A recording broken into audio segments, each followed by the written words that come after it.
Welcome to The Dirt, a podcast about racing bikes off-road. From the Dakar to the dirt track, from the workshop to the winner's podium, we've got the goods, gossip, and a grip on the throttle. Let's get on the gas. Day one, race day. To say that Daniel Sanders came onto the rally raid scene out of nowhere isn't exactly true. But what we can say is, he's putting on a heck of a show.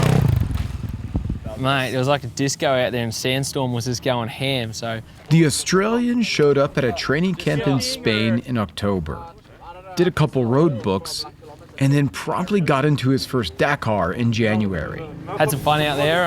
It was actually really hard. It was like you had 100 bikes in front of you and... He didn't make the podium in his first Dakar, but he wasn't far off. His fourth place marked him as an up-and-coming talent in rally raid. With one Dakar under his belt, he's becoming a student of the sport. Exactly right. And the old saying is, to finish first you must finish. Now he's had a full year to understand the challenges that rally raid can bring. Although we've only had a short time to get to know him, one thing is clear.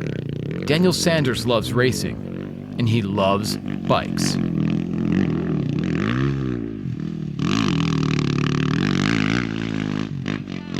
It's so good. Say it again. The bike is fucking mint. Yeah, bud. Selfie, mate. Record. Am I going to get emotional? Yeah. I don't know, are you? I don't know. Am I going to get emotional? Start asking. We're rolling here. Okay, Chucky, give me a clap. Clap, clap. Boom, boom. Nice. Okay. Daniel Sanders. That's me. That's you. Give me your life story in 1 minute or less. 1 minute or less. Yeah, your life story. Who are you and how'd you get here? I'm Daniel Chucky Sanders, and I'm an Australian kid. Well, not a kid now, but I'm from Melbourne down south, and I'm here in Morocco racing dirt bikes across the desert. But I grew up racing Enduro. When I was 13 I started and competed nationally from 2013 to 2020, and then COVID hit and then jumped ship and got a gig racing rallies, so living it up. And the most interesting thing about you is not that you race motorcycles, it's that you literally grew up on an apple farm, man. You're a farmer. Is that true? Yeah, well, I wasn't much of a farmer as a kid. I was pretty slack and lazy and playing PlayStation and riding dirt bikes and mucking around with mates. But yeah, it was I'm into a lot of things actually. It's pretty interesting world back home. I'm always busy doing something. As an enduro guy, jumping into this rally discipline, was that something you really dreamed of? Like rally is not the kind of thing a lot of people just think, oh, I'm gonna be a rally raid rider one day. It takes a while for most people to get there. To be honest, growing up, I didn't really think I would even go into rally. I followed the Dakar a little bit every year, watching it, and when I was racing Enduro, I was always, racing Enduro. Then I started getting into some desert races. Wasn't into the high-speed stuff, was more the technical, wet terrain riding. And then, started doing the Hattah Desert Race at home in Australia. And then there was the Fink on as well. So I was sort of looking at doing these races. And then, come across, obviously Toby jumped into the rallies and the desert races back home in Australia. So he was sort of my teammate in 2015, his last year in Australia racing, and then he jumped ship and was always keeping an eye on him and what he was doing, so it was sort of the stepping stone, and I thought I could always jump ship over to rally if I was interested. If you were to define the Sanders riding philosophy, what is the Daniel Sanders motorcycle philosophy? What, riding style? No, philosophy, not style. It can be style, but how do you approach mentally bike riding? Well, as a kid, I was always just riding push bikes around, and I started pretty late at 8. My father got me a bike for Christmas, and then it was just learning the ropes, and I was a bit of a sloppy style rider, and I don't know, I just like to go out. I just improved every year and try to get better and better. I couldn't do a jump. I could do a jump, but I had no style, so it was a little bit wild, and then I just went out and practiced as much as I could. Are you a full send kind of guy? Nah, not really a full send. In rally a little bit, and desert riding, but in motocross, I don't know, I just just smash it out. I don't have the best style, but I'll try and throw down a fast lap time and do it as quick as I can. So. But you already have a reputation in rally. You've been here for less than a year, and you have a reputation as one of the faster guys on the track, if not. I just got to learn how to read a book, but I knew I could. I knew I always can be fast, and I always grew up saying there's no restrictions to be fast. Anyone can be fast. It's just how hard you want to work and make it happen. So I was never the fastest or the most stylish looking guy, but I had skill and I can learn really fast. I think so. That's just how I worked it out. Do you do anything different than the other guys on the rally team? Anything differently? I probably come into the race a lot more relaxed and a little bit more stress free. A lot of the guys are pretty nervous and stuff before the race, but I'm joking around before the start, getting geared up, mucking around. But that doesn't mean you're not putting pressure on yourself, because I've seen the pressure you put on yourself, man. Like after Silkway, you were not happy. You were bummed because you were fucking this close to grabbing a podium. Do you see yourself putting more pressure the longer you do this game? Like, is it more like, fuck, I've been doing my training, I gotta win? Like, where's the take there? Like, yeah, I put more pressure on myself than anyone. I've a lot of different personalities, that's for sure. You've got me in a party mode and I'm the craziest guy there, and then I'll be in a race and I could be the serious guy there, and I could be before the race joking around, mucking around the start line, and everyone's like, this guy take it serious or not? Like, nobody understands who I am or what I am. And I don't even know that, so I just go with the flow. I could be different every day, and it works for me, so I just keep running with it. I have to say, like, I know most of what's going on in the rally team, and like, I would say the pressure cooker's on, man. You got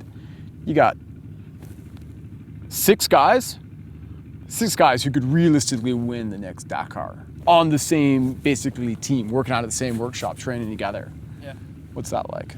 That's pretty cool. A lot of the guys, there's 4 of them that have won it now, so it's they've already got a few trophies on their wall, so it's cool because you can go learn off it, but coming into it and seeing that these guys still make mistakes in navigation and the riding and the roadbook stuff, so I didn't know how long it was going to take for me to be good, but yeah, the more practice I did, the better I got, so I keep working, and the pressure's on for sure. I know I can beat the guys, and you just got to have a lot of things that work out. Other than Dakar, like, what are you going to do with 2022? 2022, other than Dakar, I'm going to try and race as much as possible. It's been, after a really hectic schedule of normal racing, doing 20, 30 races a year, and I'm always traveling around from home, so having sort of rally, 5 races a year is pretty strange for me. I'm sort of a guy that keeps moving around a lot and staying active. So I'm trying to keep my mind busy. Otherwise, I go crazy and the demons come out. And hopefully next year I can do a lot of more desert races back home in Australia, and it's a lot more freer to move around. And sneak in a couple motocrosses for sure, and some the Australian Enduro stuff maybe if possible. What's been like the single most difficult thing about adjusting to rally life? What's been the single hardest thing for you to like take over in rally? Hardest thing taking over in rally would have to be living out of 3 bags. Just I heard you forgot your boots back in America. No, I got boots everywhere around the world, mate. I got boots. But except for here, they just didn't get into the truck. So luckily I found a set, but unlucky the guy crashed in prologue and broke his wrist, and then I found a set of boots. They were size 12, so I just had to jam them in, but mate, as long as I got Fox boots on, I can ride fast. Passion passed on from the generations. I'm going to assume that means your parents or your dad rides bikes. Yeah, Dad. Talk about it. Dad used to race Enduros back home in Australia, the 4-day Enduros, and any other state or Australian races they did. So yeah, he's a couple-time champion in Australia, and it's pretty cool. I always looked at the trophies and always wanted to race. When I was a kid, I was really competitive, so yeah, that's and Mum followed him around racing as well, so they're really passionate behind me and what I do, so it's cool to have their support, and my whole Sanders family is all behind bikes, so it's cool. They're behind bikes and behind apples. Yeah, mate, eating apples. Keeping healthy. And you said you told me yesterday you cook a mean apple pie. Is that for real? Yeah, I do. I actually do it better than Mum's. So, Mum originally got this recipe, and then I just went in and dominated it and made it 10 times better. So she just doesn't accept it yet, but it's pretty mean. If I go down to the Sanders family apple farm and I'm like, I want an apple pie, but I'd like it hot with a scoop of cold vanilla ice cream. Yep, and you even get the option of cream and custard, mate. Tobes has polished off a couple. Every time Tobes came down for a race or whatever, we were training down at ours, yeah, Mum would whip up a pie for him, so he was always happy. And any special guests that come, always get an apple pie. It's just tradition. So you're special, mate, you'll be right. I hope. How would you rate your Bushcraft? Bushcraft, mate, doesn't matter if it's bent, buckled, whatever, you just run it. Like, probably living at the apple farm, we definitely try and get as much use out of anything possible. Brake pads, chains, sprockets, any farming equipment, just run it until it breaks, weld it, fix it, run it again until it breaks. So, don't know, we never got lucky with just brand new tyres for every ride or new parts every day, so you sort of make the most out of it because it's really hard to get parts in Australia. I have a serious question. How can we get more people around the world to watch rally? Bring out characters. Bring out characters. Are you a character? Fuck yeah.